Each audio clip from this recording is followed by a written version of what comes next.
오늘 고린도후서 마지막 13장입니다. 고린도후서를 마감하면서 바울은 이제 세 번째 고린도 교회에 갈 것을 말씀합니다. 1절, 내가 이제 세 번째 너희에게 가리니 두세 증인의 입으로 말마다 확정하리라. 바울이 고린도 교회를 방문한 것은 이번이 세 번째인데 첫 번째는 복음을 전하러 갔었고 두 번째는 고린도 교회 문제에 대해서 고린도 전서를 쓰고 난 다음에 눈물로 호소하러 갔습니다. 이때 고린도 교회 교인들이 바울을 배척했었죠. 그래서 바울은 지금 남아있지 않은 눈물의 편지를 씁니다. 그리고 눈물로 기도만 하고 있었습니다. 이렇게 기도하고 기다렸는데 이제 디도를 통해 고린도 교회 교인들이 회개를 했다는 소식을 듣고 이 감사한 마음으로 이 고린도 후서를 쓰는 것입니다.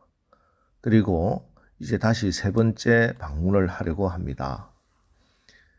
그런데 이번 방문에서 미리 경고하는 말씀이 있습니다. 2절, 내가 이미 말하였거니와 지금 떠나 있으나 두 번째 대면했을 때와 같이 전에 죄지은 자들과 그 남은 모든 사람에게 미리 말하노니 내가 다시 가면 용서하지 아니하리라.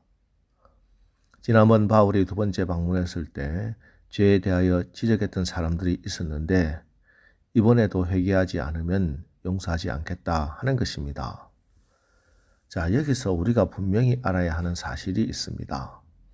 그것은 용서와 회개와 회복 그리고 치료하는 것은 각각 다른 측면이라는 사실입니다. 여러분이 어떤 사람들로부터 상처를 입었거나 피해를 받았다면 용서해야 하는 사람은 바로 여러분입니다. 그러나 상처를 입힌 상대방은 회개하고 돌이켜야 합니다. 예를 들어 매일 상습적으로 술을 먹고 취해 아내를 괴롭히는 알코올 중독자가 여보 미안해 나를 용서해줘 라고 말한다면 아내는 남편을 용서할 수 있습니다. 그러나 그 남편은 술을 끊고 다시는 가족들을 괴롭히지 말아야 합니다. 필요하면 전문가의 상담도 받아야 합니다. 그렇게 할 수 있도록 강권하고 또 이끌어야 하는 거죠. 잘못된 행위를 용납하는 것이 용서가 아니라는 사실을 알아야 하겠습니다. 주님 앞에서도 마찬가지입니다. 주님의 은혜를 볼모로 삼아 죄에서 벗어나지 않고 죄를 즐기는 것은 믿음이 아니죠. 그것은 용서받지 못한 것과 마찬가지입니다. 우리가 참으로 은혜로 용서함을 받았다면 그 믿음의 증거가 나타나게 되어 있습니다. 그것이 바로 회개입니다. 이게 참된 믿음입니다. 그래서 오늘 바울은 너희 자신을 믿음 위에서 확정하라고 말씀하십니다. 5절, 너희는 믿음 안에 있는가 너희 자신을 시험하고 너희 자신을 확정하라. 주 예수 그리스도께서 너희 안에 계신 줄을 너희가 스스로 알지 못하느냐. 그렇지 않으면 너희는 버림받은 자니라. 여기서 바울은 믿음 안에 있다는 것은 바로 그리스도 안에 있다는 것이라 이렇게 해석을 해주고 있습니다. 우리의 믿음은 나의 확신, 내가 옳다고 생각하는 것을, 내가 믿고 싶은 것을 믿고 보고 싶은 것을 본다는 것이 아닙니다. 내가 그리스도 안에 있고 내 안에 예수님이 있다는 사실을 믿는 것입니다. 그렇습니다. 왜 고린도 교회 가운데 그런 죄가 있었습니까? 그 이유는 예수 그리스도께서 그들 가운데 계시다는 사실을 온전히 믿고 있지 않았기 때문입니다. 그러니까 결론적으로 고린도 교회의 가장 큰 문제가 뭔가? 단순히 서로 하나 되지 못한 죄입니까? 음란한 죄입니까? 아닙니다. 고린도 교회의 근본적인 문제는 이런 윤리적인 문제가 아니라 믿음의 문제입니다. 이것은 오늘 우리도 마찬가지입니다. 우리도 그동안 말씀대로 살아야지 했습니다. 그런데 왜 우리가 죄에 넘어지고 다시 반복해서 죄를 짓게 되는 것입니까? 그 이유가 무엇입니까? 우리가 예수님을 잘 믿지 못했기 때문입니다. 우리 안에 예수 그리스도가 계신 것을 정말로 믿지 못했기 때문입니다.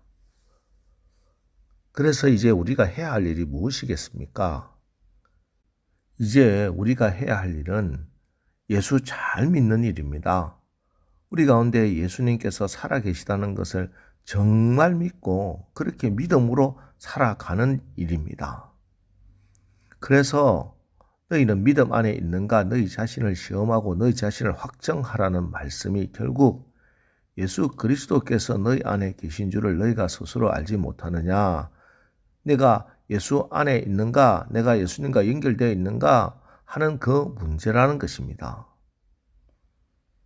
예수님의 포도나무 비유에서 열매 맺는 가지가 되는 가장 중요한 길은 가지가 나무에 붙어 있어야 됩니다. 잘 붙어 있어야 됩니다. 예수 열매, 성령의 열매는 내가 몸부림해서 맺는 열매가 아니라는 것이죠. 내가 발버둥 쳐서 맺는 열매가 아니라는 것입니다.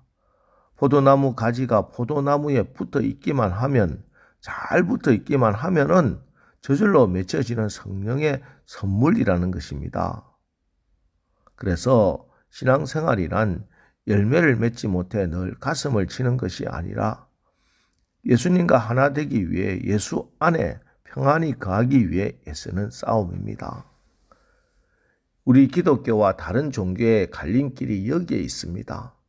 다른 종교, 특별히 불교는 내가 나를 구원하고 내가 부처가 되고 내가 돌을 닦아 열매를 맺는 자력 종교죠. 그러나 우리 기독교는 철저히 하나님에 의한 구원, 예수 은혜로 구원받는 다력 종교입니다. 그래서 예수님 떠나서는 나는 아무것도 아닙니다. 예수님 떠나서 나는 아무것도 할 수 없습니다. 예수님 떠나서는 나는 어떤 좋은 열매도 맺을 수 없습니다. 이것이 우리의 간증이요. 이것이 나의 찬송입니다. 날마다 우리는 이 믿음 안에 내가 있는가 확정해야 합니다. 우리는 어떤 일을 할 때 그것이 혹은 그 방법이 옳은가 그른가를 살핍니다. 그러나 옳은 생각을 가지고 일을 옳게 하는 것도 중요하지만 그것과 비교할 수도 없으리만큼 중요한 것이 있습니다. 그것은 그 생각과 일이, 그 방법이 그리스도 예수 안에 있어야 한다는 것입니다. 옳은 일과 옳은 생각을 하는 것보다 중요한 것은 예수님이 그 일과 생각의 중심에 계셔야 한다는 것입니다. 로마서 8장 5절 6절 육신을 따르는 자는 육신의 일을 영을 따르는 자는 영의 일을 생각하나니 육신의 생각은 사망이요 영의 생각은 생명과 평안이니라. 옳은 생각이라고 다 영의 생각이 아닙니다. 아무리 옳은 생각이라도 그 속에 예수 그리스도가 계시지 아니하고 그리스도 예수의 영이 함께하지 않는다면 그것은 결국 육신의 생각입니다. 그리스도 예수 안에 있는 옳은 생각과 일이어야만이 생명과 평안입니다. 그리스도 예수가 없는 옳은 육의 생각은 그러지 못한 육의 생각과 똑같이 사망의 역사를 일으킨다는 것을 분명히 아시기 바랍니다. 자, 이제 고린도 후서를 마치면서 내가 믿음 안에 있는가? 내가 예수 안에 있는가? 스스로를 시험하고 확정하십시오. 날마다 그리스도 예수의 마음을 품고 예수 그리스도의 마음을 다시는 빼앗기지 않고 성령 충만하여 승리하는 저와 여러분 되시기를 주님의 이름으로 축원합니다. 기도하겠습니다. 하나님, 이제 고린도 후서를 마무리합니다. 이 고린도 후서를 통해서 주시고자 하는 하나님의 마음, 복음의 능력을 우리가 어찌 다 알겠습니까? 주님이 계속해서 은혜를 베풀어 주옵소서. 우리가 믿음 안에 있는가, 우리가 예수 안에 있는가 스스로를 시험하고 확정하여 우리 가운데 예수님 계시다 하는 이 사실 날마다 확인하고 성령의 열매를 풍성히 맺어가게 하옵소서. 예수님의 이름으로 기도합니다. 아멘. 자, 이제 오늘 말씀을 붙들고 주여 오늘 하루도 우리가 믿음 안에서 예수님 안에 있는가 스스로를 시험하고 확정하여 풍성하신 하나님 나라의 삶을 살아가게 하옵소서. 우리 합심해서 우리 기도하고 나가겠습니다. 우리 기도하겠습니다.